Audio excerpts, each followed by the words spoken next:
오늘 말씀은 에베소서 1장입니다. 신약성경 310페이지 에베소서 1장 3절부터 14절까지의 말씀. 찬송하리로다. 하나님 곧 우리 주 예수 그리스도의 아버지께서 그리스도 안에서 하늘에 속한 모든 신령한 복으로 우리에게 복 주시되 곧 창세전에 그리스도 안에서 우리를 택하사 우리로 사랑 안에서 그 앞에 거룩하고 흠이 없게 하시려고 그 기쁘신 뜻대로 우리를 예정하사 예수 그리스도로 말미암아 자기의 아들들이 되게 하셨으니 이는 그의 사랑하시는 자 안에서 우리에게 거저 주시는 바 그의 은혜의 영광을 찬미하게 하려는 것이라. 우리가 그리스도 안에서 그의 은혜의 풍성함을 따라 그의 피로 말미암아 구속 곧 죄사함을 받았으니 이는 그가 모든 지혜와 총명으로 우리에게 넘치게 하사 그 뜻의 비밀을 우리에게 알리셨으니 곧 그 기쁘심을 따라 그리스도 안에서 때가 찬 경륜을 위하여 예정하신 것이니 하늘에 있는 것이나 땅에 있는 것이나 다 그리스도 안에서 통일되게 하려 하심이라. 모든 일을 그 마음의 원대로 역사하시는 자의 뜻을 따라 우리가 예정을 입어 그 안에서 기업이 되었으니 이는 그리스도 안에서 전부터 바라던 우리로 그의 영광의 찬송이 되게 하려 하심이라. 그 안에서 너희도 진리의 말씀 곧 너희의 구원의 복음을 듣고 그 안에서 또한 믿어 약속의 성령으로 인치심을 받았으니 이는 우리의 기업의 보증이 되사 그 얻으신 것을 구속하시고 그의 영광을 찬미하게 하려 하심이라. 기도하시겠습니다. 하나님, 오늘 저희는 성부 하나님, 성자 하나님, 성령 하나님, 거룩하신 삼위의 하나님께서 이 세상을 창조하기 전부터 당신의 형상을 닮은 존재인 하나님의 아들들을 얻기를 원하셨던 이 과정을 에베소서를 통하여 살펴보고자 합니다. 하나님이 마음과 정성을 다하여 심었던 이 씨앗이 이제 그리스도를 통하여 저희에게 심겨졌으니 그 영광스러움을 마음속으로 깨달아 이 땅에 속한 모든 것에서 눈을 돌려 하늘에 속한 영적 복락을 향한 시선으로 돌려주실 것을 부탁드립니다. 이 모든 말씀 우리를 구원하시고 하나님의 은혜 속으로 인도하시는 그리스도 예수의 이름 받들어 기도 올렸습니다. 아멘. 이 에베소서는 옥중서신이다 그렇게 표현을 합니다. 사도 바울이 로마의 미결수인 죄인 상태로 잡혀가서 손에 쇠사슬이 묶인 상태, 그 상태에서 하나님과 더 깊은 교제에 들어갔다라고 믿음의 선진들은 보고 있고, 그래서 가장 절망을 해야 할 바로 그 시기에 사도 바울의 마음속에 교회의 그 비밀, 교회가 우주상에 어떤 위치를 차지하는지와 그 다음에 성자, 성부, 또 성령 하나님께서 교회를 심기 위해 어떠한 정성과 사랑을 쏟으셨는지 그 비밀을 밝혀내는 서신이 바로 에베소서다. 그렇게 말씀들을 하십니다. 에베소서는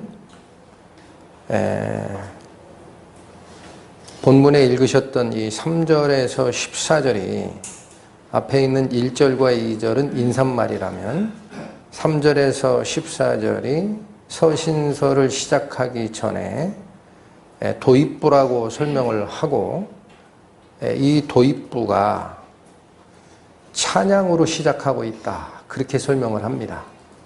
그래서 이 3절에서 14절까지의 말씀은 현재 성경책을 보고 있는 저희들에게는 12절로 지금 나눠져 있는 모습이 보이죠? 그러나 이 헬라어 원전에 가보면은 3절에서 14절까지는 문장의 마침표가 14절 끝나는 지점에 한 번만 찍혀 있습니다. 그래서 그게 무슨 소린가 했더니 3절에서 14절까지의 말씀을 하나의 단락으로 그렇게 쏟아내듯이 찬양을 했다라는 뜻이다. 그런가 가봤더니 그렇게 되어 있습니다. 그래서 헬라어적 문장 구분 방법은 딱 마침표 말고도 요쯤에서 문장이 쉰다라는 표시로 콜론을 찍는 경우가 있어요. 콜론을. 그렇게 연결이 되어 있지 실제 마침표는 14절에 찍혀 있었어요. 그래서 어떤 분은 여러 가지 문장을 하나의 문장으로 만드는 이런 헬라식 표현 방식을 복문 한 문장이라고 표현을 합니다. 그 안에 여러 가지 문장이 있지만 형식은 한 문장처럼 묶여 있다. 그리고 이 찬양을 한 문장 형식으로 표현한 이유가 뭐냐 했더니 사도 바울이 발견했던 하나님의 그 영광스러움, 그것이 교회로 연결됨을 단숨으로 찬양으로 뽑아냈다. 그래서 어떤 분은 폭포수처럼 단숨에 쏟아낸 찬미의 글이다. 그렇게 표현도 하고, 또 어떤 분은 교회의 신비를 설명하는 에베소서로 들어가는 일종의 장엄한 통로다. 그렇게 표현을 하고, 또 어떤 분은 장엄한 교향곡의 서곡과 같이 그 웅장한 음률에 맞춘 하나님의 찬미의 음악이다. 그렇게까지 표현을 합니다.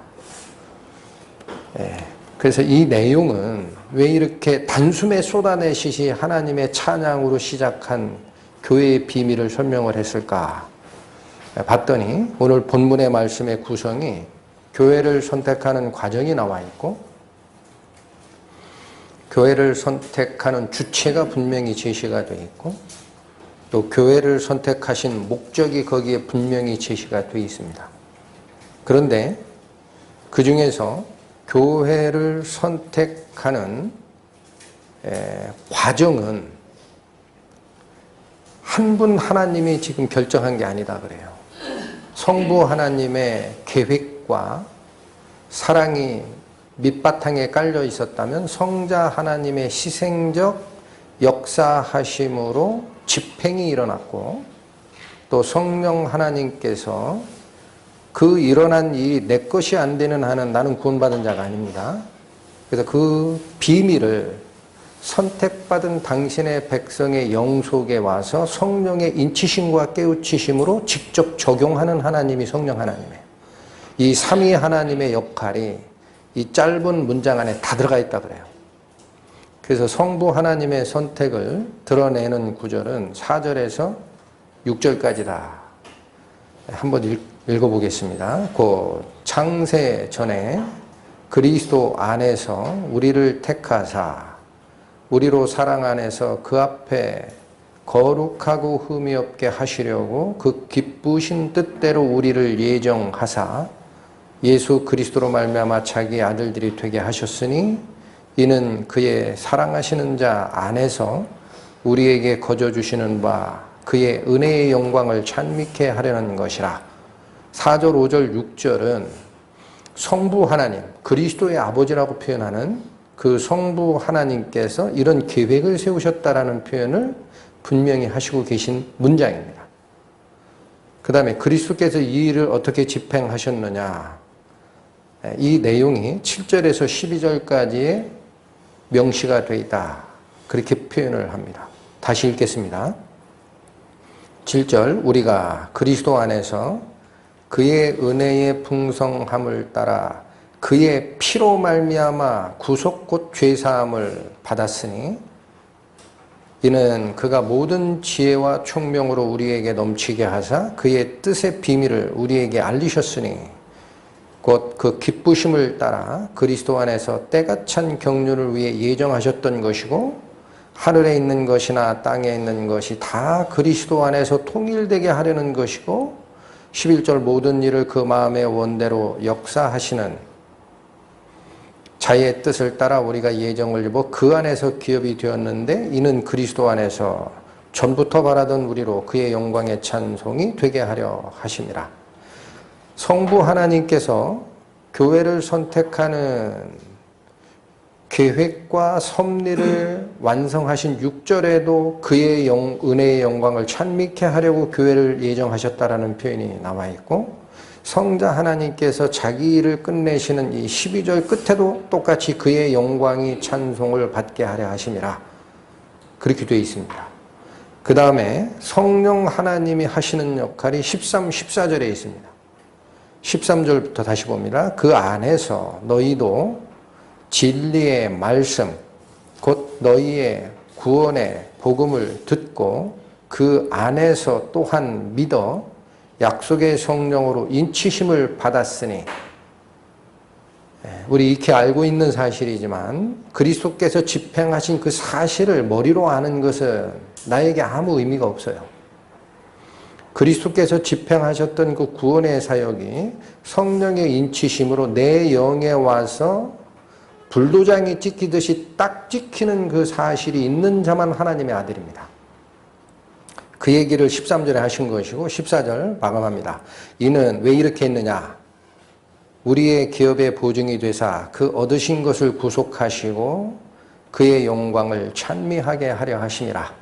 성부 하나님의 역사가 끝날 때 한 번, 성자 그리스도의 집행을 설명한 문장의 끝에 또 한 번, 성령의 인치심의 역할이 끝나는 끝에 또 한 번 무엇을 위해 교회를 선택했다고 나오나요? 하나님의 영광의 찬송이다. 똑같은 말씀을 성삼위 하나님이 하시는 거예요.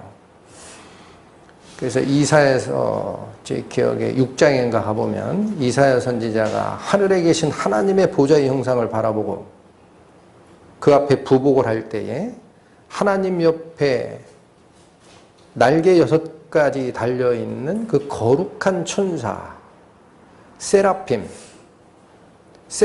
천사들이 하는 말을 계속 듣고 있는 모습이 있습니다. 그들이 하는 일은 찬양입니다. 3번 거룩하다고 합니다. 거룩하다, 거룩하다, 거룩하다. 그 소리가 성전 문지방을 흔들어가지고 지진이 날 정도였다 그래요. 이게 거룩하신 성삼위 하나님을 찬양하는 바로 측근에서 모시는 천사의 모습이다.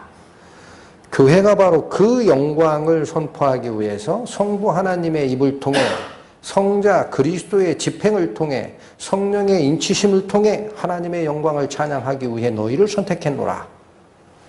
분명히 드러나는 문장이다. 그렇게 말씀을 주십니다. 자, 그런데 선택의 목적은 뒤에 이제 이건 최종적으로 살필 겁니다. 하나님의 영광을 찬송하게 하려고 교회를 선택했다라는 말씀을 하셨어요. 근데 이 말씀이 너무 어려워요. 왜냐? 우리는 하나님의 영광을 알기에는 너무 부족한 존재입니다. 우리가 하나님의 사랑을 말하기에는 우리가 너무 이기적인 존재로 오염되어 있기 때문에 그래서 더 쉽게 설명하는 말씀이 교회의 목적을 설명하는 3절이 바로 이 얘기예요. 찬송하리로다 하나님 곧 우리 주 예수 그리스도의 아버지께서 그리스도 안에서 하늘에 속한 모든 신령한 복으로 복 주시려고 너희를 선택했다라는 겁니다. 우리는 육체를 쓰고 있는 인간은 복 그러면 딱 느낌이 오거든요. 그래서 이것이 바로 교회를 선택하신 목적인데 그것이 뒤에 연결되는 하나님의 영광의 찬송과 연결이 됩니다. 우리가 알기 쉬운 단어로부터 시작해서 끌고 가시는 거예요. 자, 근데 이 조그만 12절에 복문 한 문장이라고 표현한 이 조그만 12절에 하나님과 성부 하나님과 성자 그리스도와 성령 하나님의 역사를 설명하느라 이 문장을 분석하신 믿음의 선진들이 있더라고요. 하나님을 나타내는 단어가 15번이나 쓰였답니다. 제가 궁금해서 세봤어요. 맞더라고요. 요 12절 안에 하나님을 나타내는 단어가 15회나 제시가 되어 있어요. 이것은 모든 일의 주관자가 누구라는 뜻입니까? 성부 하나님이라는 거예요. 교회는 그렇게 세워지는 것이다. 또 하나, 그리스도 안에서라는 표현이 그리스도 안에서 이 하나님이 일하시는 거예요. 그리스도 안에서라는 표현이 12개 작은 문장 단위 안에 11회나 사용됐다 그래요. 그것도 세봤으니 맞아요. 그러니까 하나님의 계획은 우리 인간에게 적용될 때는 항상 집행자 그리스도 밖에서는 적용이 안 됩니다. 굉장히 중요한 원리입니다. 집행자 하나님 그리스도 안에서 우리에게 복락으로 연결되는 것이지 그리스도 밖에 있는 자에게는 네 스스로 하나님께 서봐라라는 심판만 존재하는 겁니다.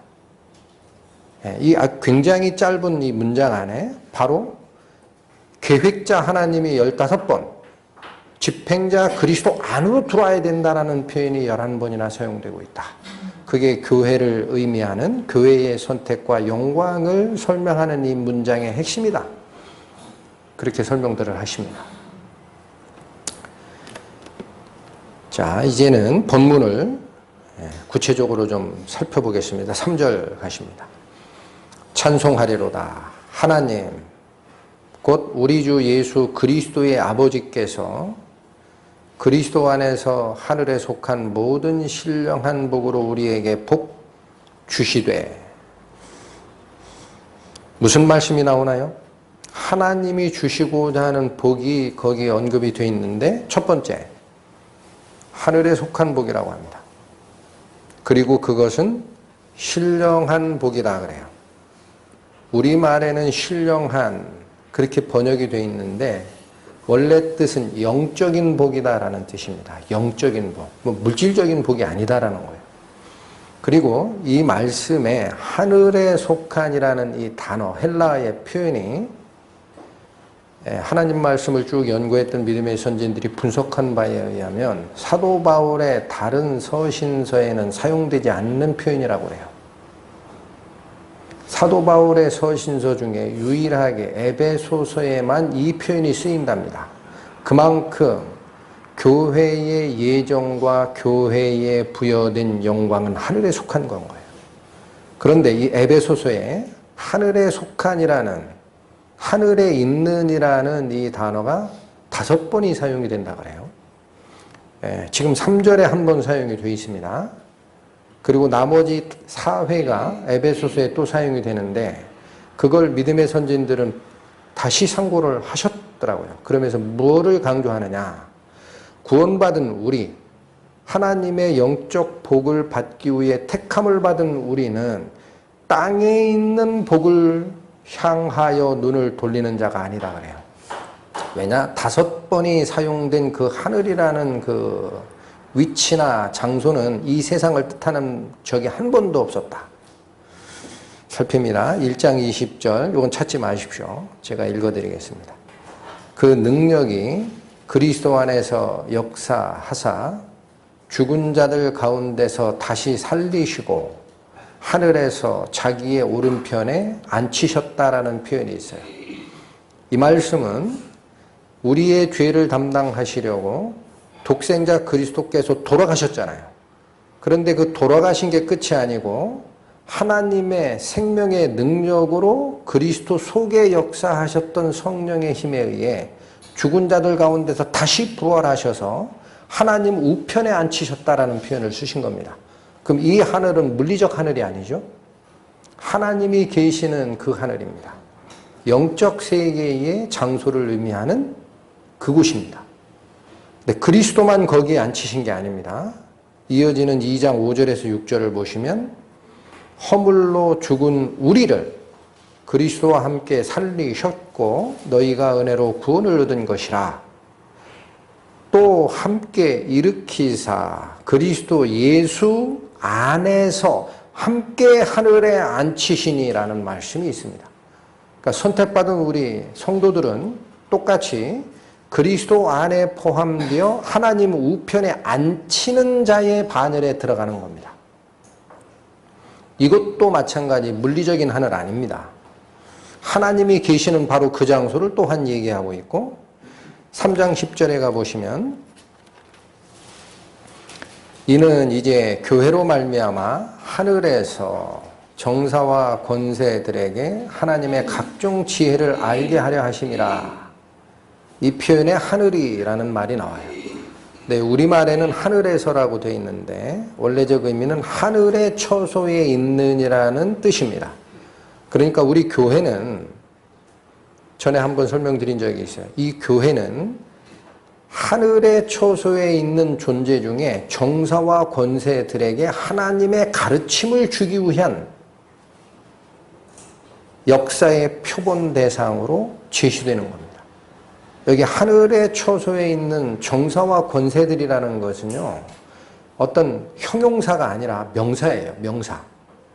그래서 원래 킹제임스 성경에 가보면 Principalities, Powers라는 속칭, 천사의 계급을 분해하고 쫓아갔던 카톨릭의 개념대로 하면은 9개 천사 계급 중에 거명되는 2개의 천사 그룹이 Principalities라는 우리말로는 정사라고 되어 있는 천사 그룹과 파워즈라고 되어 있는 권세들이라고 표현되어 있는 그 천사 그룹들이에요. 영어 단어에 Principalities, Powers라고 복수를 써서 검색을 하시면 천사다라고 나옵니다. 그래서 이들이 아마 반역에 동참했을 것이다라는 거예요. 사탄의 반역에 동참한 무리가 3분의 1쯤 된다라고 계시록에 나오죠. 하늘 별 3분의 1을 끌어다 땅에 쏟아냈다. 반역을 혼자 한 게 아닙니다. 가장 높은 천사장이었던 사탄 혼자 반역한 게 아니라 그 말에 동조했던 영적 세계의 무리들이 3분의 1쯤 된다. 근데 그 무리들 중에 바로 이러한 천사 그룹이 들어가 있는 거예요. 그런데 하나님께서는 그들이 잘못됐다라는 거예요. 그들이 교만하고 잘못됐다라는 교훈을 주기 위해 바로 교회를 사용하시는 거예요. 교회의 맥락 그 속에는 그리스도의 사랑이 들어가 있는 겁니다. 이 부분도 하늘의 물리적 하늘이 아닙니다. 하나님이 계시는 영적 세계를 얘기하고 있습니다. 한 군데가 6장 12절에 나옵니다.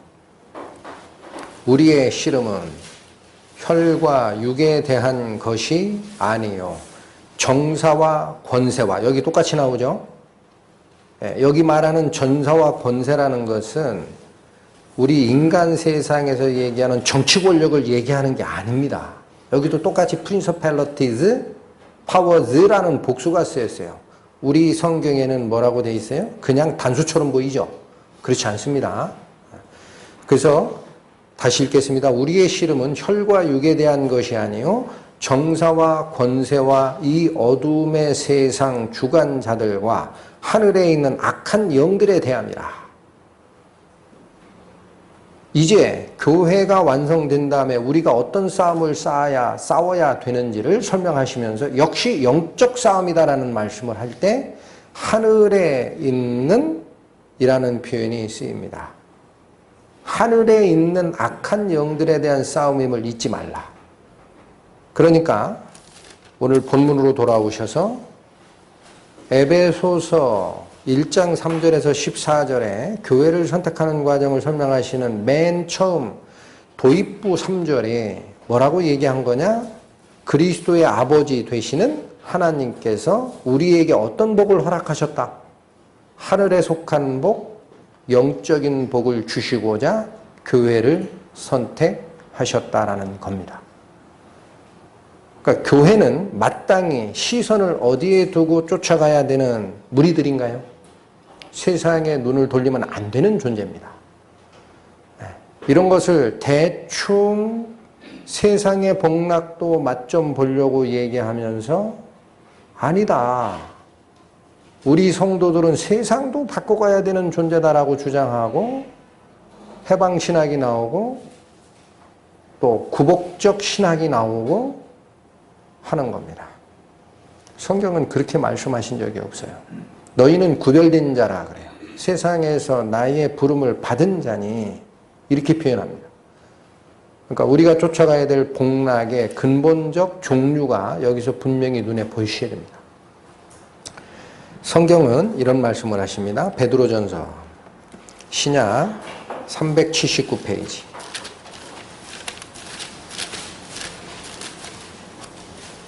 2장 11절 12절. 사랑하는 자들아, 나그네와 행인 같은 너희를 권하노니 영혼을 거스려 싸우는 육체의 정욕을 제어하라. 너희가 이방인 중에서 행실을 선하게 가져 너희를 악행한다고 비방하는 자들로 하여금 너희 선한 일을 보고 권고하시는 날에 하나님께 영광을 돌리게 하려 함이라. 무슨 말씀 나오신 겁니까? 사랑하는 자, 곧 성도들은 지위가 나그네와 행인이라는 거예요. 나그네는 특정 장소에 머무는 자가 아니죠. 행인이라고 표현된 이 부분은 아무 곳이나 가는 그런 방황자를 설명하는 게 아닙니다. 원본의 뜻은 순례자의 뜻이에요. 순례자. 순례자는 목적지를 향하여 어느 곳을 지나가는 자를 표현하는 말입니다. 그러니까 우리는 이 세상에 집 짓고 뿌리 박고 살고자 선택받은 자가 아니고 하늘의 복락을 허락받은 자이기 때문에 세상은 지나가는 과정으로 임하라는 얘기입니다. 그게 나그네와 순례자 같은 너희를 권하는 이유가 있다.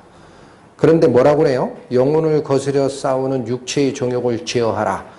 이 말씀은 단순히 죄 짓지 말라라는 뜻이 아닙니다. 그 범위보다 큽니다. 세상 속에 살다 보면 다른 사람들, 세상 백성들이 추구하는 욕심, 눈에 보이는 것, 거기에 같이 동화될 수 있어요. 그거 제어하라라는 거예요. 쫓아가지 마라. 그게 육체의 종욕을 제어해야 된다. 왜? 너희는 나그네와 순례자다. 천성을 향하여 여행길을 떠난 순례자다. 이 땅에 뿌리 박은 백성들이 아니라. 그러면서 복음 전하는 원리가 12절에 나옵니다. 그들에게 복음을 어떻게 전해야 됩니까? 12절 말로 전하는 게 아닙니다. 너희가 이방인 중에서 무엇을 선하게 가져야 된다? 행실을. 왜 그래요? 이방인들은 말로 회유되는 자가 아닙니다. 성도들의 올바른 행실을 보고 저 사람들은 뭔가 달라. 저들이 믿는 하나님이라면 선하신 하나님이 맞아. 그럼 나도 한번 알아볼까? 그렇게 되어 있습니다. 성경의 원리가. 다시 있습니다. 너희가 이방인 중에서 행실을 선하게 가져 너희를 악행한다고 비방하는 자들로 하여금 너희 선한 일을 보고, 여기 일도 행실이에요. 똑같은 얘기입니다. 너희 선한 행실을 보고 권고하시는 날에 하나님께 영광을 돌리게 하려 하는 것이다. 여러분, 권고한다라는 표현은 무슨 얘기냐면요. 하나님의 영이 이방인 중에 아직 구원받지 못한 자에게 하나님의 영이 방문하시는 때가 있어요. 이게 돌보다라는 뜻입니다. 원전의 의미가. 그 영혼을 돌보시러 가서 너는 복음을 들을 거냐라고 만나실 때에 그 사람들이 하나님께 영광 돌린다라는 게 뭐예요? 회개하고 하나님께 돌아오는 거예요. 그때 무엇을 보고 돌아오는 겁니까?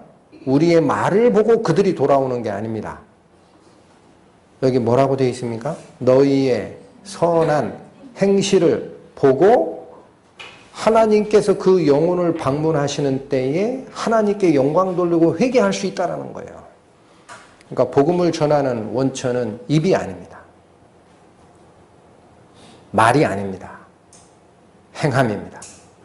그래서 어떻게 하라는 거예요? 이방인과 똑같이 육체의 욕심을 쫓는 모습을 보이지 말라라는 게 11절이에요. 그거 아니지 않느냐. 너희는 순례자다. 복음을 들고 여행길을 떠난 순례자 아니냐. 그러면 너희에게 소망이 무엇이냐 묻는 자가 있을 때 반드시 설명하고 그들을 이끌어야 되는 책임이 있는 자 아니냐. 말로 할 거냐? 아니다. 그렇게 하는 게 아니다. 너의 착한 행실을 보고 아하, 저들이 믿는 하나님이라면 선하신 하나님이 분명히 맞구나. 그렇게 하라라는. 자, 또 한 군데 봅니다. 히브리서 11장. 신약 365페이지입니다.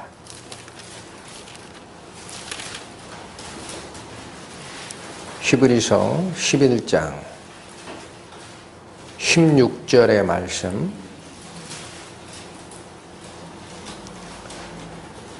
저희가 이제는 더 나은 본향을 사모하니. 여러분, 본향이라는 말이 뭐예요? 원래 태어난 곳, 돌아가야 될 곳, 고향. 그런 뜻입니다. 저희가 이제는 더 나은 고향을 사모하니, 글로 돌아가고 싶은 마음이 있다라는 거예요. 곧 이 고향이 어디입니까? 하늘에 있는 것이라. 땅에 있는 집을 바라보고 가는 자는 이 세상 백성일 뿐입니다.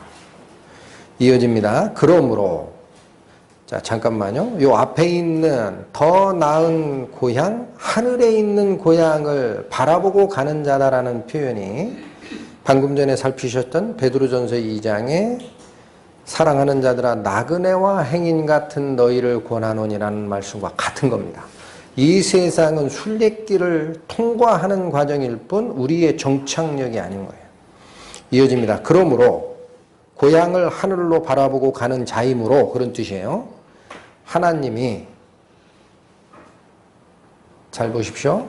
저희 하나님이라 일컬음 받으심을 부끄러워 아니하셨다. 내가 아들 삼았어요. 하나님이.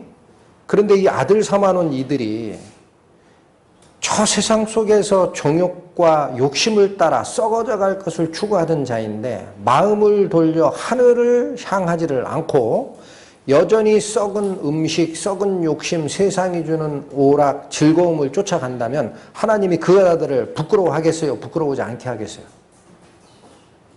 부끄러운 아들이에요. 부끄러운 아들. 근데 여기 누구에게 부끄러워하지 않는 아버지로 자기가 쓰셨다라고 해요? 16절 전반이 자기 것이 된 성도입니다. 다시 읽겠습니다. 저희가 이제는 더 나은 본향, 하늘에 있는 고향, 이거를 사모하는 자가 되면 되는 거예요. 저는 그것을 사모하나이다. 다른 거 필요 없나이다. 그 마음이 본래 마음이 되어야 됩니다. 그렇게 되면 그러므로 하나님이 저희 하나님이라 일컬음 받으심을 부끄러워 아니하시는 거예요.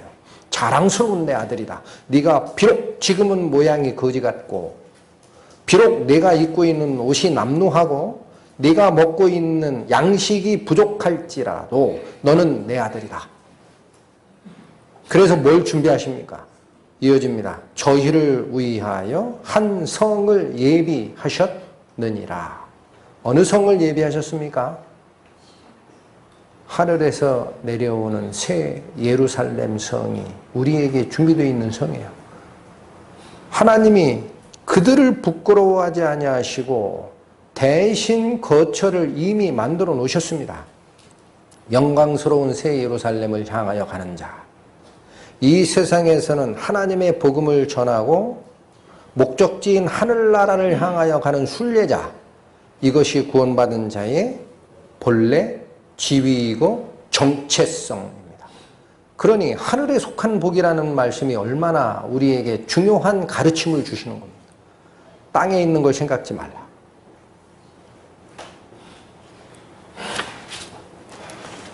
본문으로 돌아가십니다. 4절 말씀.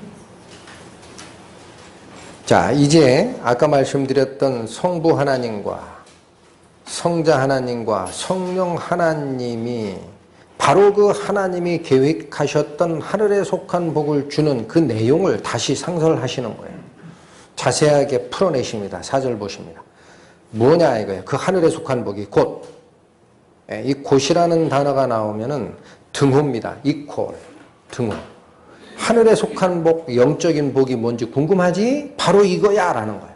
창세전에 그리스도 안에서 우리를 택하사 우리로 사랑 안에서 그 앞에 거룩하고 흠이 없게 하시려고 했다. 교회를 택하는 이유가 이겁니다. 교회를 택하는 이유가. 그런데 여기 굉장히 중요한 말씀 나오죠. 모든 일을 계획하시고 당신의 뜻대로 이루어 가시는 성부 하나님은 우리를 언제부터 예정해 놓으신 겁니까? 세상을 만들기도 전부터 이미 계획 속에 들어가 있는 거예요. 아담을 만드시기 전부터 이미 계획 속에 있었던 것이고, 아담이 타락하여 사탄의 꾀임에 빠져서 하나님의 자식에서 사탄의 자식으로 바뀌는 실패를 할 것을 미리 아신 하나님입니다. 그래서 미리 계획하신 거예요. 자, 이게 구원받는 자도 그렇게 되는 겁니다. 성경이 말씀하시기를 여기가 교회만 선택한 겁니까?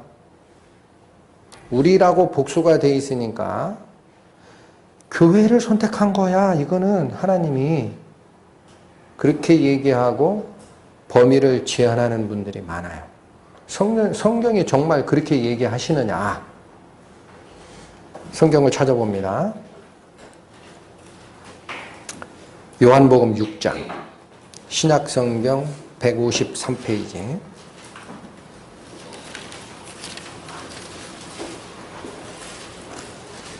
요한복음 6장 37절.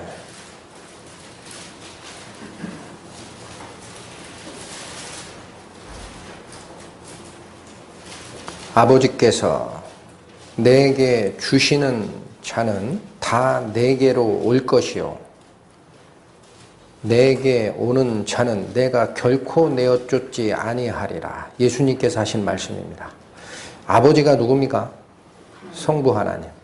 성부 하나님께서 내게, 즉 성자 그리스도에게 주는 자는 다 성자 하나님께로 인도될 것이다 라는 거예요.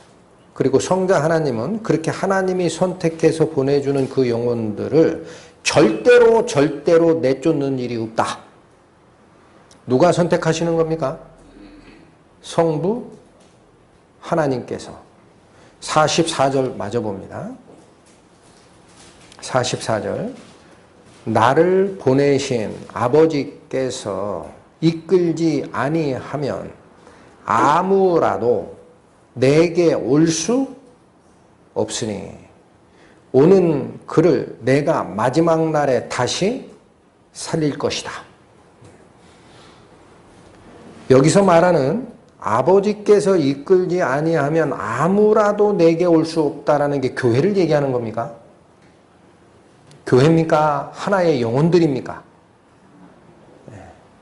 이게 하나님이 선택하는 거예요. 여기 분명히 각 개인을 하나님께서 선택하여 성자 그리스도 앞으로 보내신다고 그랬죠. 그러면 그리스도께서는 하나님이 보내시는 그 영혼들을 하나도 내어쫓지 않고 다 받을 것이다. 뿐만 아니라 육체가 죽은 후에도 그 육체를 나중에 부활하는 때까지 내가 보호할 것이다. 요한복음의 말씀이 이 말입니다. 그럼 본문으로 돌아오시면 에베소서 1장 4절의 말씀에 창세전에 그리스도 안에서 우리를 택하사라는 말씀은 교회를 예정했다라는 그 범위로 한정할 게 아닙니다. 잘못된 가르침입니다. 각 영혼을 하나님께서 창세 전부터 미리 아심에 따라 정하는 거예요. 우리는 3,000년, 4,000년, 5,000년 후에 살지만 하나님은 창세되는 시점과 5,000년, 6,000년 후에 이 시점을 동시에 보고 계시는 겁니다. 시간의 제한을 안 받으시는 하나님은 미리 내다보세요. 이 영혼이 그리스도의 복음의 소식을 들을 때 회개하는지를 볼 수 있습니다. 그렇게 선택하시는 거예요. 그러니까 교회도 선택이 예정이 돼 있지만 교회를 구성하는 각각의 영혼들도 하나님의 직권적 권능으로 당연히 예정되어 있습니다. 성경이 그렇게 얘기하면 그대로 믿으셔야 됩니다. 이게 하나님의 권한이에요. 영혼의 가치는 얼마나 크겠습니까? 그까짓 거 사람 영혼 하나 이렇게 생각하죠? 성경은 뭐라고 말씀하시나요? 만일 죄인 하나가 회개하면 하늘에서는 회개할 것 없는 의인 99을 보고 기뻐하는 것보다 그 회개한 영혼 하나를 더 기뻐하리라. 천사마저도 기뻐 춤춘다라고 되어 있습니다. 이 세상보다 값진 것이 인간 하나의 영혼이에요. 그러면 이 물질 세계를 이끌어가는 섭리자 주관자 하나님께서 그 귀중한 영혼의 선택 권한을 당신이 행사하시지 않겠습니까? 분명한 하나님의 예정이 있습니다. 그러니까 내가 이 말씀은 하나님 앞에 겸손으로 우리를 이끌어 가시는 거예요. 내가 지식적으로 무엇을 안다. 내가 나름대로 열심히 했다. 그것으로 하나님의 자녀가 되는 게 아니다라는 사실을 알아야 됩니다. 내 마음속에. 하나님의 선택을 받은 것이다. 하나님의 분명한 선택을 받은 것이다. 그자만 구원받을 수 있어요. 자, 그런데 이 문장을 우리가 읽을 때에 하나님의 예정이 맞구나. 교회도 예정하시고 각각의 영혼들을 그리스도 앞으로 선택해서 보내시는 분도 하나님이시구나. 알았어요. 그런데 이 예정을 오해하는 사람들이 또 있습니다. 왜 오해를 하느냐면 그 밑에 11절에 가보시면 모든 일을 그 마음의 원대로 역사하시는 자의 뜻을 따라 우리가 예정을 입었다라고 나오죠. 그러니까 모든 일을 그 마음의 원대로 역사하시는 자 누굽니까? 세상 역사의 주관자, 결정권자, 성부 하나님이에요. 그분의 예정을 입어서 우리가 하나님의 상속자로 쓴다라는 표현이 나오는데 여기 말씀해 보면 그 모든 일은 하나님 마음대로 하시는 거니까 인간 편에서의 선택은 의미가 없다라고 또 너무 극단으로 갑니다. 하나님이 원하시면 천국도 보내고 하나님이 원하시면 지옥 갈 때도 정하는 권한이 있다 그래요. 여러분, 하나님께서 천하보다도 귀히 여기는 사람의 영혼을 지옥 가기 위해 선택하셨을까요? 듣는 순간 이상하지 않습니까? 이게 오해라는 거예요. 하나님의 예정, 하나님의 선택을 분명히 선언하시나 하나님께서는 지옥 갈 자를 선택하셨다라고 안 돼 있습니다. 어떻게 선택하십니까? 5절에 나옵니다. 4절은 창세전에 예정하셨다. 5절이 어떻게 예정하는지가 나옵니다. 읽어보시겠습니다. 그 기쁘신 뜻대로 우리를 예정하사 나옵니까? 하나님이 우리 성도를 구원받을 영혼으로 선택하셔서 그리스도께 보내는 그 선택은 하나님의 기뻐하시는 뜻에 따라 선택받는 거예요. 하나님이 싫어하는 방법대로 선택하는 게 없습니다. 맞습니까? 꼭 잡으셔야 됩니다. 하나님의 기뻐하시는 뜻대로 우리를 예정하는 것밖에 없어요. 하나님이 싫어하는 방식으로 예정하는 거 없습니다. 그럼 하나님이 기뻐하시는 이 뜻이 뭘까요? 그래서 성경을 살펴야죠. 에스겔서 갑니다. 구약 1202페이지. 답변은 항상 하나님께 받아야 됩니다. 에스겔서 33장 페이지로 1202페이지 에스겔서 33장 11절 말씀.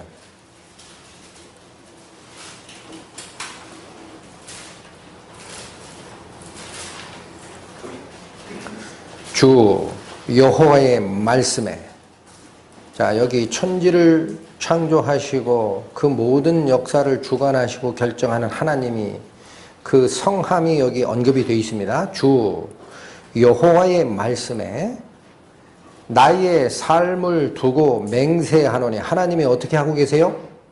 맹세하십니다. 하나님 살아계신 하나님입니다. 하나님 돌아가신 적 없습니다. 나의 삶을 두고 맹세하는 게 하나가 있다 그래요. 하나님께서. 이어집니다. 나는 악인의 죽는 것을 기뻐하지 아니하고 악인이 그 길에서 돌이켜 떠나서 사는 것을 기뻐하노라. 하나님이 무엇을 기뻐하십니까? 죄 있고 악한 자라고 지옥 가는 걸 기뻐하십니까? 하나님의 살아있음을 두고 맹세하셨잖아요. 여기. 나의 기뻐하는 것은 그게 아니다. 비록 악인이고 죄인이라도 죽는 것은 내가 기뻐하는 바가 아니다. 오히려 그 길에서 돌이켜 살아나오는 것을 내가 기뻐하노라 그랬잖아요. 이어집니다. 이스라엘 족속아 돌이키고 돌이키라. 너희 악한 길에서 떠나라. 어찌 죽고자 하느냐. 이렇게 하셨더라라는 거예요. 하나님께서. 맹세하신 게 하나 있어요. 하나님의 기뻐하심이 어느 쪽에 있습니까? 지옥 보내는 쪽에 없어요. 여러분 아니라고 하시잖아요. 그러니까 하나님이 지옥 갈 자도 예정했다라는 그런 말은 하나님 면전에서 사용되면 안 됩니다. 하나님의 맹세를 뒤집는 일입니다. 성경을 어떻게들 읽으시는지 모르겠어요. 저는. 제가 잘못 보나요? 그런 얘기 하지 마라. 하나님은 악인이라도 자기가 하는 길에서 돌이켜 삶으로 돌아오기를 내가 기다리는데 무슨 소리를 하는 거냐. 본문으로 돌아오십니다. 하나님의 예정을 얘기를 할 때 우리는 굉장히 낮은 자세에서 말씀을 살펴야 됩니다. 분명한 하나님, 성부 하나님의 선택이 있습니다. 그건 권한이에요. 그러나 우리를 선택하는 것은 그분의 기쁘신 뜻대로 선택되는 것이지 그분이 기뻐하지 않는 방향으로 선택하는 예정은 없습니다. 성경이 그 얘기를 하시는 거예요. 자, 이 말씀 반드시 마음에 새기시고 또 하나 저희가 받는 가르침은 그런 잘못된 가르침에 함정에 빠지지 않는 것도 중요하지만 우리는 그걸 지금 믿지 않는 자입니다. 그런 예정을 없다라는 거 알고 있어요. 그런데 더 중요한 것은 그러면 우리가 예정을 받았을 때 여기 5절에서 사용된 단어가 무슨 뜻이냐라는 거예요. 하나님의 기쁘신 뜻대로 예정했다라고 돼 있고 예수 그리스도로 말미암아라는 것을 일단 빼세요. 그 삽입절이라고 보시고 이거 이외에는 하나님의 예정을 받는 방법이 없으니까 빼시면 이런 얘기입니다. 기쁘신 뜻대로 우리를 예정하여 자기의 아들들이 되게 하셨다라는 거예요. 두 개의 그 중요한 의미가 보여야 됩니다. 그게 하늘에 속한 복을 주기 위한 하나님의 예정인데 그의 기쁘신 뜻에 그 아들이 되게 하신다는 이 두 단어가 무엇을 말씀하시고자 하는 걸까요? 이 단어는 그리스도께 사용된 단어입니다. 이 단어, 기뻐함으로 내 아들이다라고 표현한 단어는 놀랍게도 그리스도에게만 사용됐던 표현이고 단어고 문장입니다. 이걸 놓치시면 안 됩니다. 언제 그런 말씀이 사용됩니까? 예수께서 세례 요한에게 세례를 받으시고 물에서 올라오실 때에 성령이 비둘기같이 임하시면서 하늘에서 아버지의 음성이 들렸을 때 그 음성이 이거를 얘기하고 있어요. 보겠습니다. 마태복음 3장으로 갑니다. 신약성경 4페이지. 마태복음 3장 16절 17절. 예수께서 세례를 받으시고 곧 물에서 올라오실새 하늘이 열리고 하나님의 성령이 비둘기같이 내려 자기 위에 임하심을 보시더니 17절 말씀 하늘로서 소리가 있어 말씀하시되 이는 내 사랑하는 아들이요 내 기뻐하는 자라. 그리스도께서 집행자 하나님으로 공적 생을 시작하는 순간 하늘이 정해준 정의가 이겁니다. 이 자는 바로 나의 기뻐하는 자요 나의 사랑하는 아들이라. 그런데 지금 에베소서에 우리 성도들을 선택하는 이 과정에 이 말씀이 쓰이고 있다라는 겁니다. 5절의 말씀이 그의 기쁘심을 따라 자기 아들들이 되게 하셨다. 그러니 이 말의 의미는 무엇일까요? 하나님께서 당신의 부족함 없는 충만함, 당신의 오류가 없으신 순전히 선하심, 그것으로 꽉 차 있는 것이 하나님의 영광이라고 말씀을 드렸고, 그래서 그분은 사랑하시는 대상이 자기보다 부족한 자를 사랑할 수 없다 그랬어요. 그러면 하나님께서 사랑할 수 있는 대상자는 누구겠느냐? 누구밖에 없다고 그랬습니까? 당신과 똑같이 완전함을 가진 존재밖에는 사랑할 수 없어요. 원래 하나님은. 그게 누구냐? 자기의 기뻐하는 성자 하나님이에요. 창세 전부터 두 분의 영화로움과 두 분의 기뻐하심은 영원히 존재했었고 이 세상이 끝난 뒤에도 영원히 존재한다라고 얘기를 합니다. 바로 그 성부 하나님께서 완전함으로 하나님의 뜻을 한 번도 거역하지 아니하시고 당신의 목숨까지 내놓는 성자 하나님을 기뻐 사랑하시듯 지금 누구를 그렇게 사랑하시고 선택하셨다? 우리를. 어마어마하지 않습니까? 이 선언이. 어마어마한 얘기를 하시는 거예요. 하나님께서. 성자 그리스도를 선택하셨던 그 기쁨대로 우리를 또한 사랑하셨다. 이 말이 믿겨지나요? 구원받았다라고 생각하면서 세상 걱정, 나에게 오는 절망, 분명히 세상에 살다 보면 그런 암흑의 시기가 옵니다. 그럴 때 우리는 어떤 잘못된 함정에 빠지느냐. 나는 쓸데없는 자다. 내가 무슨 하나님의 자식이냐. 이 꼬라지하고 너를 봐라. 그런 말이 슥 올라올 때가 있어요. 그런데 믿음의 선진들이 얘기하는 바가 있습니다. 나의 잘못됨을 바라보고 고치려고 하는 마음의 단계를 넘어서 너는 쓸데없는 자다. 네가 무슨 하나님의 아들이냐라는 송사는 우리를 주저앉히게 하는 송사이고 그것이 사탄의 송사라고 얘기를 합니다. 각자 마음에 새기셔야 됩니다. 하나님은 우리를 그렇게 보지 않아요. 그리스도를 기뻐하고 그분을 사랑하셨던 사랑으로 우리를 기뻐하고 우리를 사랑하십니다. 그리스도를 사랑하는 그 사랑과 우리를 사랑하는 사랑 중에 어디가 더 클까요? 당연히 성자 하나님을 사랑하시는 게 100배 크시겠죠, 하나님이. 그럴까요? 성경이 말씀하시는 바가 있습니다. 가보겠습니다. 요한복음 3장. 신약성경 146페이지. 요한복음 3장 16절, 17절의 말씀. 하나님이 세상을 이처럼 사랑하사 독생자를 주셨으니 이는 저를 믿는 자마다 멸망치 않고 영생을 얻게 하려 하심이라.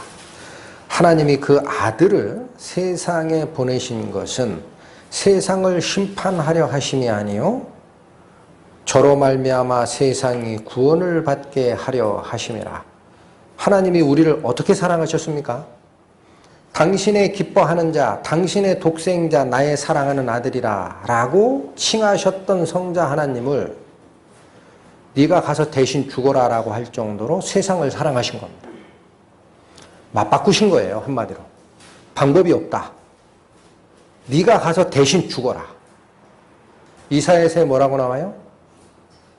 그가 고난을 당함으로 후에 많은 씨를 보리라 라고 되어 있어요. 많은 자손을 얻게 된다. 그리스도의 자손. 당신께서 돌아가심으로 한 알의 밀이 땅에 떨어져 썩지 아니하면 한 알 그대로 있으나 썩으면 많은 열매를 맺느니라 라는 그 말씀이 바로 그 말이에요. 당신의 목숨으로 바꾼 겁니다. 성자 하나님의 목숨으로. 그러니 하나님께서 성도를 선택하시는 기뻐함과 사랑은 그리스도의 사랑을 맞바꾸는 사랑이에요. 여러분. 그 사랑의 가치를 이해를 하지를 못하면 교회를 선택하고 성도를 선택하고 하늘의 영, 하늘의 복, 영적인 복을 무엇을 선택하는지를 모르니까 내가 세상을 살아가다 좌절하고 나는 쓸모없는 자다 라는 송사에 휘말려서 아예 무릎 꿇고 일어날 힘을 잊어버리는 겁니다. 하나님은 그리스도 안에서 우리를 이렇게 사랑하십니다. 성경 말씀이 그 얘기입니다. 그리스도 안에서 우리를 이렇게 사랑하셨어요. 예레미야서 한번 가십니다. 32장 1105페이지 구약성경 예레미야 32장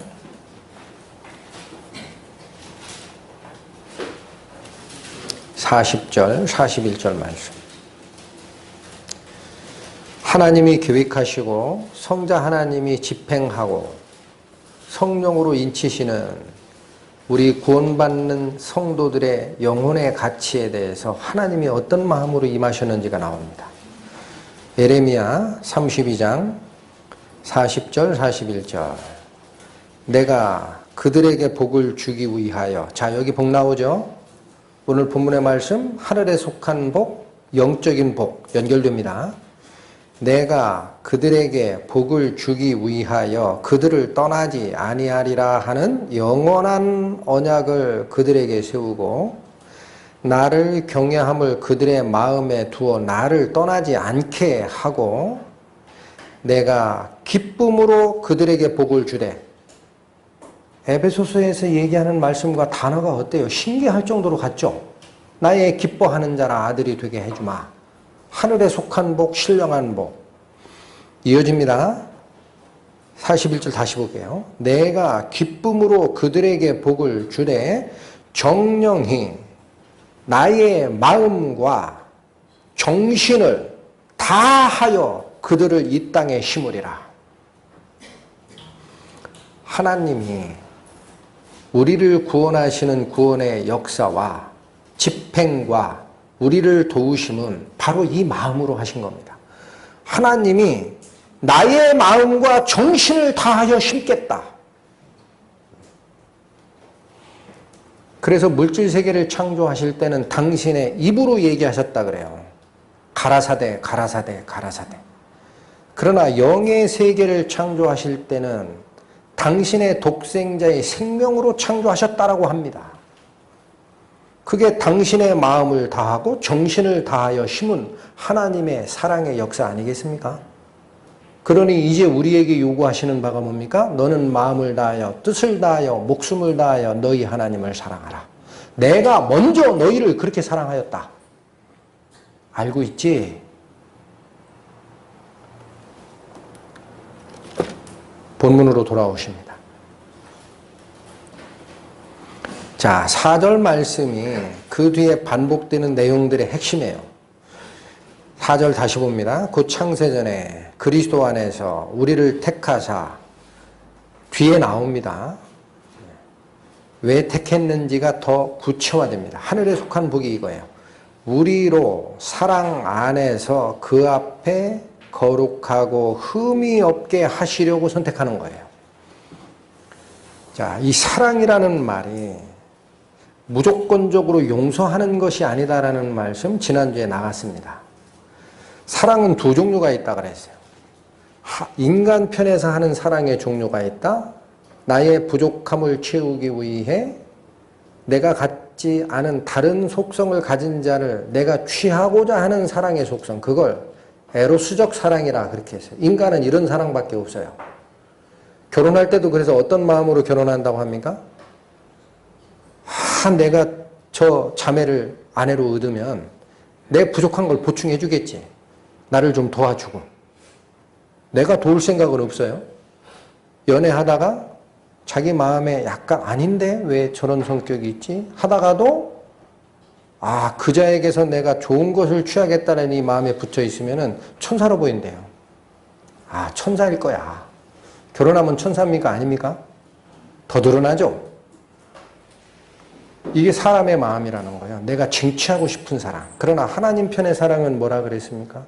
아가페의 사랑. 그게 어떤 사랑이라 그랬어요? 본인이 충만하시고 부족함이 없으시고 오류가 없으시기 때문에 부족한 자, 오류가 있는 자를 당신이 가지고 있는 것으로 보충하여 완전함으로 이끌고자 하는 사랑. 그것이 주는 사랑, 완전케 세우는 사랑, 하나님의 사랑, 아가페의 사랑이다. 지금 이 말씀이 그 말입니다. 우리로 그 하나님의 아가페의 사랑 안에서 행하게 되면 그 앞에 거룩하고 흠이 없게 완전히 채워지는 상태가 되는 거예요. 이게 하늘에 속한 복, 영적인 복을 허락하고자 하는 겁니다. 너희가 지금 보기에 네 모습들이 불완전하고 부족하고 조그만 시험에도 걸려 넘어지고 좌절하는 약한 갈대이지만 하나님이 보시기에 그러므로 너는 마음을 열라. 나의 충만으로 너에게 채워줄 것이니라.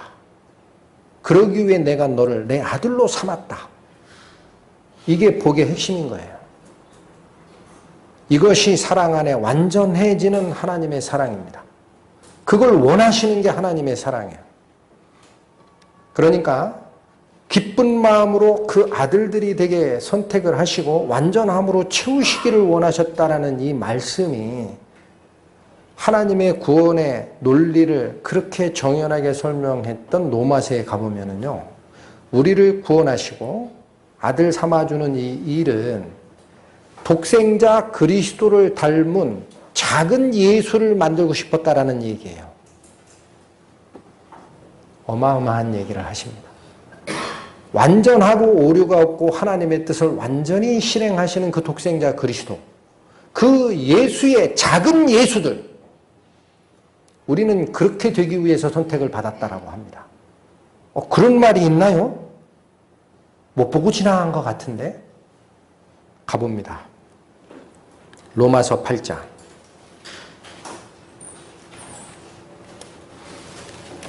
신약성경 250페이지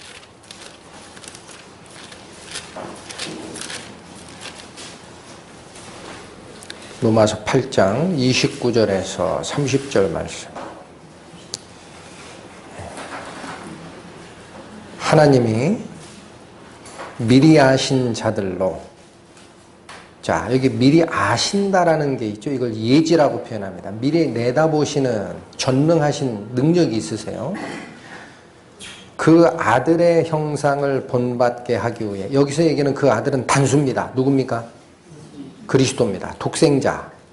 형상을 본받게 하기 위해, 이게 목적이에요. 네. 미리 정하셨다. 누구를? 아신 자들을 미리 정하는 거. 이게 예정입니다. 자, 여러분 29절 시작할 때 하나님이 미리 아신 자들은 복수입니다.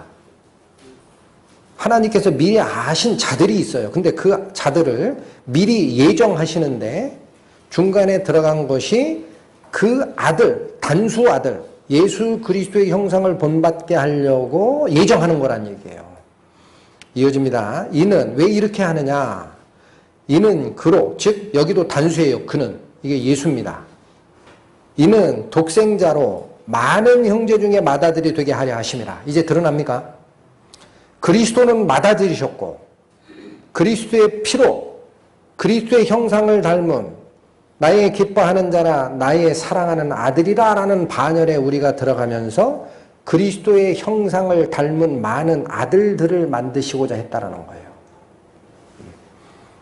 그러니까 우리는 그리스도를 닮은 작은 아들들입니다. 하나님의 입장에서는 작은 아들들이에요. 맏아들 밑에 있는 아들들. 그러니까 우리는 누구 모습을 닮아가게 돼 있어요? 예수님 모습을 닮아가게. 여기 그렇게 돼 있잖아요. 그러니까 우리 성도들은 어떤 모습으로 이끌기 위해 예정된 자들인가요? 작은 예수로서 완성되도록 선택받은 자라는 얘기입니다. 작은 예수. 우리가 비록 지금은 부족하나. 이어지는 말씀 31, 32절 맞아 있습니다. 그런 즉, 30절 안 읽었네요. 자, 되게 하려 하심이라. 그래서 예정했고 30절 또 미리 정하신 그들, 이게 예정된 그들이에요. 또한 부르시고, 언제 부르시나요? 그때가 되면 부르십니다. 요 부르시는 시점은 구원받는 영혼이 이 세상에 살고 있는 시기마다 그때에 부르시는 거예요. 부르시고 부르신 그들을 의롭다 칭하시고 의롭다 하신 그들을 영화롭게 이끌어가는 것이 하나님께서 우리 성도를 선택하고 당신의 사랑으로 충만케 이끄는 과정이라는 거예요. 이거 들었느냐라는 거예요. 들었지? 이제 우리 성도를 어떤 모습으로 바꾸기 위해서 선택하시고 그리스도의 목숨과 바꾸는지 알겠느냐? 하시면서 31, 32 그런즉 이 일에 대하여 우리가 무슨 말 하겠느냐? 만일 하나님이 우리를 위하신다면 누가 우리를 대적할 수 있느냐? 32 자기 아들을 아끼지 아니하시고 우리 모든 사람을 위하여 내어주신 이가 즉 하나님께서 어찌 그 아들과 함께 모든 것을 우리에게 은사로 주지 아니하시겠느냐? 주신다 안 주신다?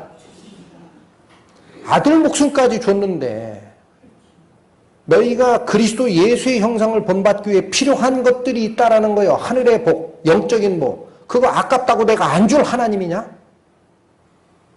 다 준다. 이렇게 예정하시는 거예요. 그래서 기쁜 마음으로 내 마음을 다하여 정성을 다하여 너희를 이 땅에 심으리라. 내 아들의 목숨도 아끼지 않고 너희를 선택하였노라. 얼마나 영화롭습니까? 이게 에베소서의 교회의 비밀을 시작하는 장엄한 예배 장소에 들어가는 장엄한 통로의 모습이다 그래요. 믿음의 선진들이.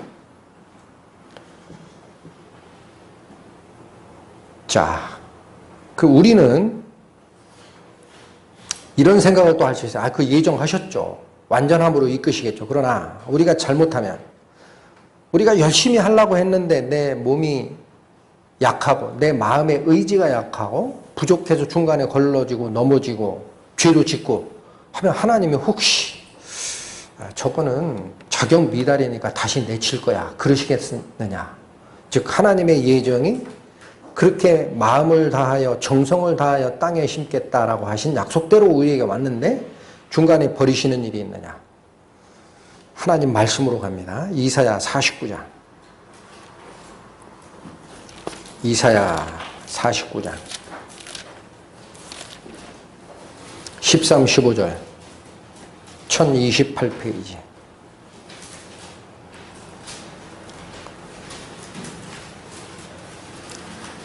하늘이여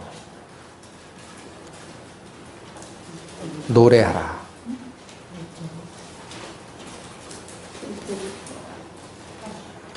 이사야 49장 13에서 15절입니다. 1028페이지. 하늘이여 노래하라. 땅이여 기뻐하라. 산들이여 즐거이 노래하라. 여호와가 그 백성을 위로하였은즉 그 고난당한 자를 긍휼히 여길 것임이니라. 오직 시온이 이르기를 여호와께서 나를 버리며 주께서 나를 잊으셨다 하였거니와. 이게 누구냐? 그 당시에는 이스라엘이었고 지금은 선택받은 우리 성도들이에요. 우리는 세상을 살아갈 때 하늘이여 노래하라, 땅이여 기뻐하라, 여호와가 백성을 선택하셨다라는 기쁨이 사라지고 14절처럼 여호와께서 나를 버리시며 주께서 나를 잊으셨다 라고 생각하는 저 깊은 계곡을 통과할 때도 있습니다. 우리가 부족하니까. 그러나 하나님은 뭐라 그래요? 15절. 여인이 어찌 그 젖 먹는 자식을 잊겠으며 자기 태에서 난 아들을 긍휼히 여기지 않겠느냐. 한 번 내가 내 뱃속으로 난 아들이면 그 아들이 잘못한다고 내치겠느냐. 너희들 그러지 않잖아. 그래 안 그래? 이렇게 물으시는 거예요. 이어집니다. 그들은 혹시 잊을지라도 나는 너를 잊지 아니하리라. 하나님은 당신의 마음과 정성을 다하여 심었던 성도들이 중간에 실패하고 고난을 받고 하나님이 나를 잊어버리셨나 봐요 라는 절망의 구렁텅이에 가 있을지라도 하나님은 그들을 잊지 않습니다. 그게 하나님의 완전하신 선택이고 완전한 보호하심입니다. 이 믿음을 잃게 하는 것이 나는 하나님의 아들로 쓸데없는 자다라는 그 좌절로 빠뜨리는 사탄의 송사라는 거예요. 이 두 가지를 굉장히 조심하게 다뤄야 됩니다. 나는 쓸데없는 자다. 더 이상 일어날 수 없게 무릎에 힘이 쪽 빠지게 하는 것은 사탄의 송사가 맞아요. 그때 무엇을 바라보게 하는 기도가 없으면 역시 거기서 못 태어나옵니까? 하나님의 약속, 그분의 사랑으로 온전케 하심, 그분의 능력, 그의 독생자를 우리에게 주시니가 어찌 모든 은사를 너희에게 주시지 않겠느냐라는 약속의 말씀을 향하여 눈을 돌리는 기도가 살아나면 그 자는 다시 하나님의 아신 바 된 장소로 돌아오는 겁니다. 하나님께서 영원히 우리를 지키시고 이끄시는 거예요. 히브리서 13장 갑니다. 신약 369페이지.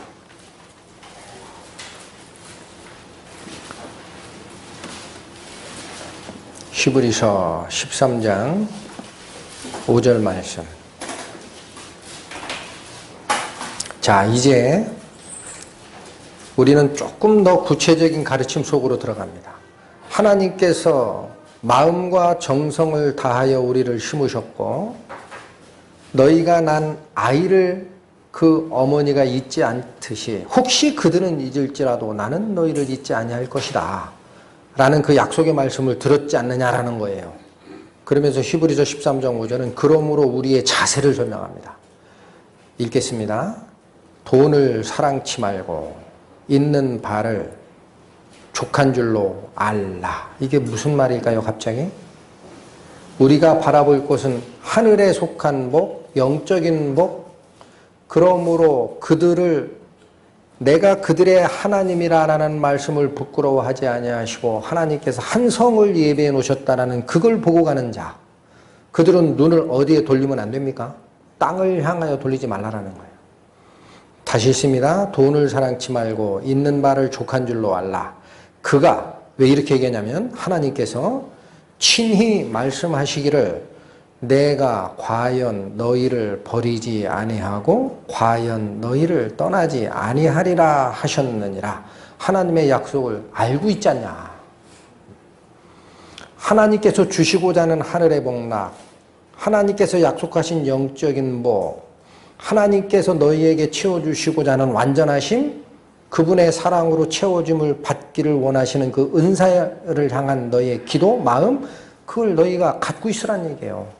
그게 아니라 왜 세상 쪽으로 자꾸 눈이 돌아가느냐. 우리에게 경고의 말씀도 마저 주시는 겁니다.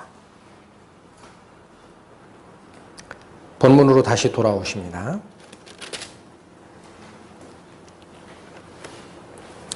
자, 이제 점점 합주곡의 그 소리가 커지는 모습이에요. 처음에는 3절에 하늘에 속한 복, 영적인 복을 우리에게 주시려고 선택했다.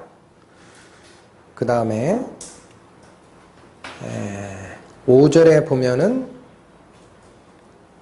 우리를 예정하시고 그리스도 말미암아 자기 아들들이 되게 하셨다라고 얘기하시면서 무엇으로 채워주기 위해서 한다 그랬어요? 4절에 우리로 사랑 안에서 그 앞에 거룩하고 흠이 없게 하시려고, 이 말은 완전함으로 채워주시려고 라는 뜻에 해당이 됩니다. 그러다가 최종 결론은 어디에 일어나느냐? 6절에요. 이게 성부 하나님께 드리는 찬송이었습니다. 6절에 뭐라고 합니까? 이러므로 그의 사랑하시는 자 안에서, 이게 누구예요? 앞에 그는 하나님입니다. 그의 사랑하시는 자라는 것은 그리스도 독생자를 얘기합니다. 그러니까 말씀을 바꾸면 하나님의 사랑하시는 독생자 그리스도 안에서라는 거예요. 우리에게 거저 주시는 바, 그의 은혜의 영광을 찬미케 하려는 것이라. 점점 더 나가는 거예요. 하늘의 복, 영적인 복, 하나님의 사랑으로 너희의 부족함을 완전히 채워주고자 했던 그것, 맏아들 그리스도를 닮은 작은 예수를 만들기 위하여 우리를 선택했다라는 그것, 그리고 최종 목적은 뭐냐? 바로 그 하나님의 은혜의 영광을 찬미케 하려는 이유가 너희에게 있다. 교회에게 있다. 자, 그러면 이게 하나님의 영광을 찬미하는 과정에 우리가 무엇을 바라볼 때 찬미가 되나요? 네. 여러분, 그리스도가 행하신 그 문단이 7절부터 12절이라 그랬죠? 그리스도가 행하신 문단으로 들어가 보면은 굉장히 하나님의 영광을 설명하기 전에 두 절을 할애한 게 있습니다. 하나님의 영광은 12절에 또 나와요. 이는 그리스도 안에서 전부터 바라던 우리로 그의 영광의 찬송이 되게 하려 하심이라. 어느 문장이 반복된 거랑 같습니까? 성자 하나님께 드렸던 6절의 말씀, 그의 은혜의 영광을 찬미케 하려는 것이라 라는 그 목적이 12절에 마감이 되는데 그 앞에 10절, 11절을 주신 이유가 있습니다. 그 영광을 어떻게 찬송하는가 하는가가 나옵니다. 10절, 하늘에 있는 것이나 땅에 있는 것이 다 누구 안에서? 그리스도 안에서 통일되게 하려 하심이라. 이 통일된다라는 말은 뭡니까? 하나됨이에요. 하나됨. 연합. 하나로 묶이는 것. 그러니까 이제 우리 작은 아들들은 그리스도께서 가지고 있었던 완전하심, 그분의 기쁨을 우리 걸로 만드는 방법은 그리스도와 하나됨입니다. 이게 완전한 세상이 올 때는 우리 성도들만 하나 되는 게 아니라 하늘에 더 이상의 무질서는 존재하지 않습니다. 아까 나왔던 정사, 하늘에 있는 정사와 권세들의 반역 세력이 가르침을 받고 격리되어 영원한 불못으로 들어가요. 하늘에는 질서로만 통일되게 되어 있어요. 그게 그리스도께서 원하시는 마지막의 하나됨입니다. 자, 이 안으로 들어가라라는 연합이 10절에 나오고 그리고 나서 결국은 하나님의 영광을 찬송하게 하려 함이라라는 말씀을 주십니다. 그러니까 여기 뽑아내기 쉽지 않지만 우리에게 주신 그의 영광을 찬미하는 과정에서는 그리스도와의 연합이 중간에 우리를 통과해야 된다는 거예요. 하나됨으로 통과될 때 그분의 영광이 드러나게 되어 있고 하나님의 뜻하심이 드러나게 되어 있어요. 그런데 여러분, 그리스도와 하나 된다라는 표현 중에 우리가 그 단어만을 쫓아가다 보면 그분의 영광스러움, 그분의 빛나심만 생각을 합니다. 그런데 그리스도께서는 그 영광을 얻기 위해 무엇을 손수 겪으셨던 분인가요?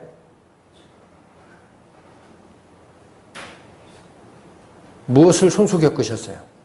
하나님이 가지고 계셨던 충만하심, 오직 선한 자는 아버지 한 분뿐이니 어찌하여 네가 나를 선하다 하느냐라는 말씀처럼 원래 선하심의 근원, 모든 주권을 행사하시고 선택하는 하나님의 충만하심을 인간 세상에 내려주기 위해 오신 분이 그리스도입니다. 이게 집행자 하나님이라 그래요. 이 그리스도께서 그 하나님의 온전함을 인간에게 내려주는 과정에 말로 했습니까? 그렇게 안 하셨죠. 당신의 목숨을 내놓으셨고 하나님의 충만함을 인간에게 전해주는 과정에 당신이 고난을 당하셨죠. 그럼 우리가 작은 예수로 똑같은 하나님의 은혜의 영광을 찬미하는 과정은 그리스도와 연합되라 그랬어요. 지금 10절에. 무엇도 같이 겪어야 됩니까? 고난을 겪는 거예요. 그게 그리스도인에게 왜 고난이 오는지에 대한 이유입니다. 앞으로 올 영원한 영광뿐만 아니라 그리스도와 하나됨은 그분의 능력, 그분의 고난을 우리도 같이 겪으면서 세상에 복음을 전하는 거예요. 우리가 작은 예수니까. 예수님이 전했고 우리는 아니고 그게 아니고 예수님은 맏아들로 전하신 거고 우리는 작은 예수로 전하는 거예요. 복음을 이 땅에. 그 말씀이 성경에 있어요. 보겠습니다. 히브리서 다시 갑니다. 13장 369페이지.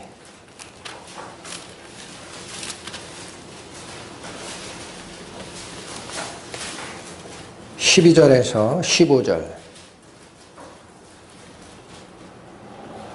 그러므로 예수도 자기 피로써 백성을 거룩해 하려고 성문 밖에서 고난을 받으셨느니라. 요건 예수님께서 십자가의 고난을 성 밖 골고다 언덕에 못 박히는 과정을 설명한 겁니다. 근데 여기서 말하는 성 밖이라는 것은 영적 가르침을 받는 우리 성도들의 입장에서는 하나님이 예비하신 그 성이 있어요. 하늘의 소망을 사모하는 우리들은 하나님께서 그들의 하나님이다라는 것을 부끄러워하지 아니하시고 그러므로 한 성을 예비하셨느니라. 하늘의 성 예루살렘. 그 성 밖에서 받는 고난이 있는 거예요. 우리는 순례자이기 때문에. 예수가 걸으셨던 그 행로와 똑같이 우리도 성 밖에서 고난을 받는 게 있는 겁니다. 계속 나옵니다. 자, 12절부터 다시 읽게요. 그러므로 예수도 자기 피로써 백성을 거룩해 하려고 성문 밖에서 고난을 받으셨느니라. 그런즉 우리는 그 능욕을 쥐고 어디 밖으로 나가라? 영문 밖으로 그에게 나아가야 된다.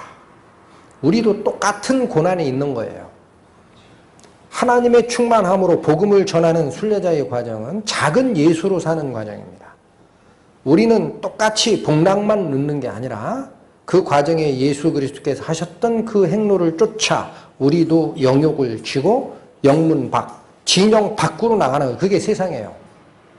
거기서 세상의 영혼들과 만나고 하나님의 사랑을 전하고 우리는 거룩함을 잃지 않는 것. 쉽지 않습니다. 어떻게 해야 가능합니까? 하나님이 주시는 은사를 계속 기도로 구해야 됩니다. 조금 더 읽겠습니다. 15절까지. 14절 우리가 여기는 영구한 도성이 없고 오직 장차 올 것을 찾나니. 문맥이 어떻습니까? 같은 얘기하는 거예요. 하늘의 복, 하나님께서 예비하신 하늘에 있는 영원한 고향, 본향, 그것을 찾아가는 것이니 여기에는 그런 도성, 성은 없다. 그러니까 너희 마음을 정리하라. 오직 앞으로 올 것이 그거다. 15절 뭐라고 그래요? 그러므로 우리가 예수로 말미암아 항상 찬미의 제사를 하나님께 드리자. 이는 그 이름을 증거하는 입술의 열매니라. 무슨 얘기하다가 하나님께 찬양 드리라는 말씀이 15절까지 연결됐습니까? 여러분, 말의 찬양만이 아니고 몸으로 드리는 찬양이 있어요.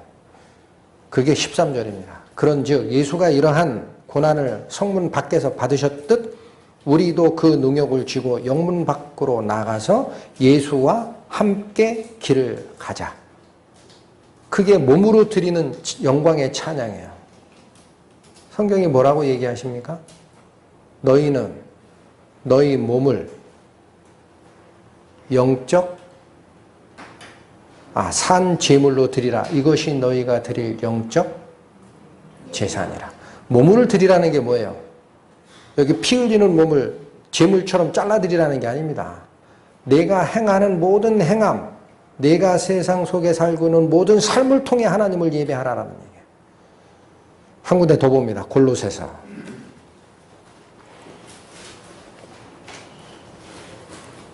신약 324페이지입니다. 골로새서 1장.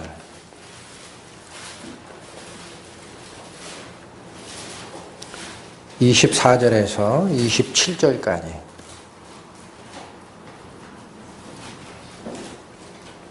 사도 바울이 한 고백입니다.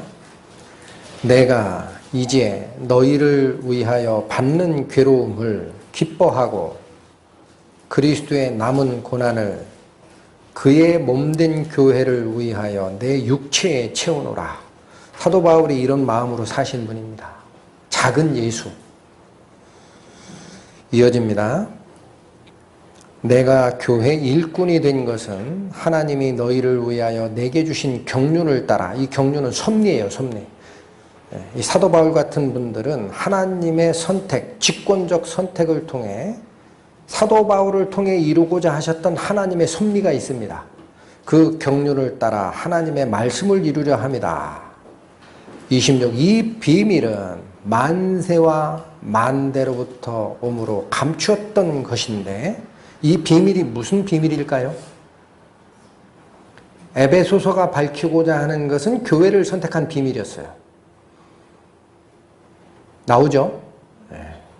여기서는 사도 바울은 이 비밀을 이렇게 풉니다. 만세와 만대 전, 즉 창세 전부터 있었던 비밀인데 감춰졌던 것인데 이제 그의 성도들에게 나타났고 하나님이 그들로 하여금 이 비밀의 영광이 이방인 가운데 어떻게 풍성한 것을 알게 하려 하심이라.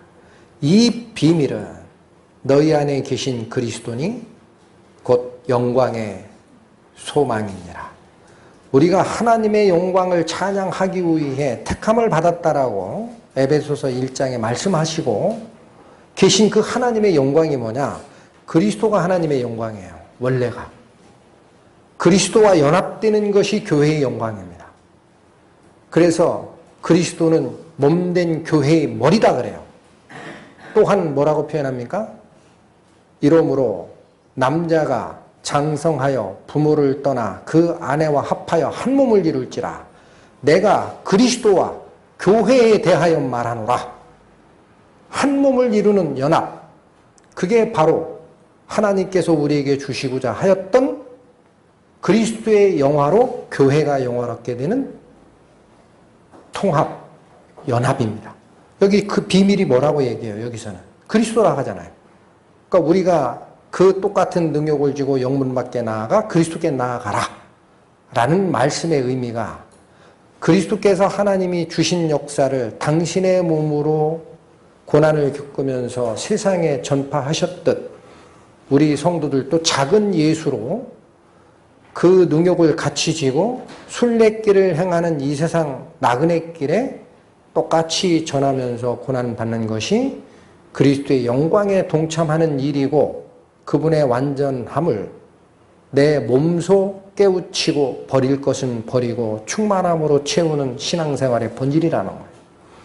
그게 교회에게 허락된 영광이고 성부 하나님이 성자 그리스도에게 주셨던 영광을 교회에게 다시 주시는 영광의 모습입니다. 이 모습이 요한복음 17장 전체를 휘감고 있어요. 이 영광이. 그래서 오늘은 성삼위 하나님께서 창세전부터 예정하시고 선택하시고 하나님의 마음과 정성을 다하여 심으셨던 이 복음의 씨앗이 어떻게 하나님께 다시 영광이 돌아가는 방식으로 우리에게 가르침을 주시는지를 살폈습니다. 저희가 이 영광스러운 복음을 전하기 위해 오늘 여름에도 바로 복음 집회를 준비하고 있습니다. 그러니까 우리의 부족함은 있을지라도 바로 이 영광을 바라보는 마음이 본향을 사모하는 그 마음이 우리를 주관하게 기도를 하셔야 될 것 같고 하나님의 성령의 역사하심으로 많은 영혼들이 영광 속에 참여함을 기도로 올려드려야 될 것 같아요. 마치겠습니다. 기도하시겠습니다. 하나님의 영광을 찬양합니다. 하나님의 영광은 당신의 완전하심입니다. 당신의 부족함 없으심, 그것으로 저희를 채워주시기 위해 다시 말씀하시기를 예수 그리스도의 형상을 본받기 위해 많은 아들들을 얻기를 원하셔서 저희를 선택하셨다. 그렇게 말씀을 주셨습니다. 이 영광의 복음, 하나님의 사랑의 복음, 그리스도께서 역사하신 그 일을 남은 시간 세상에 살면서 구원받지 못한 영혼들에게 전하는 일에 저희의 마음과 정성을 다하게 저희 마음을 잡아 이끌어 주실 것을 부탁드립니다. 우리 주 예수 그리스도의 이름 받들어 기도 올렸습니다. 아멘.